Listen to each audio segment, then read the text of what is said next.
leather cover planner with clips. So, itong planner na to is meron siyang gold-plated na naka-indicate yung year, and kung mapapansin nyo, meron siyang tahe to add style sa planner. And yung pinaka-cover page niya is matigas. So, sa planner na to, pwede nyong ilagay yung personal information nyo, and indicated na rin dito yung year for 2024 and 2025. So, meron na rin dito mga world holidays or some information from other countries na pwede nating magamit. And let's proceed sa bawat details ng pages ng planner na to. So, dito naka-indicate na yung month, yung year, and yung day. And ang kagandahan din dito, nakalagay na kung pang ilang week na tayo dun sa month na yon or sa week na yon. So, dito meron din siyang time na magagamit nyo for your meetings and event.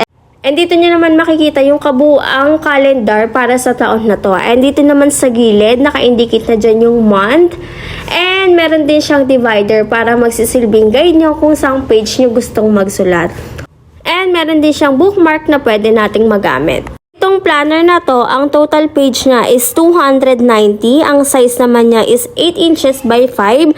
At ang GSM nito ay 90 GSM. So, meron din siyang iba't ibang colors na available. So, ngayon naman ipapakita ko sa inyo yung itsura niya kapag binasa para makita nyo na this is a waterproof. So, dito, isang swipe nyo lang ng tissue or ng pamunas is mawawala agad. So, tap-tap nyo lang yan. And kung mapapansin nyo, hindi na rin nabura yung print dahil ang printing process na ginamit dito is UV print. So, pwede itong customize and personalize.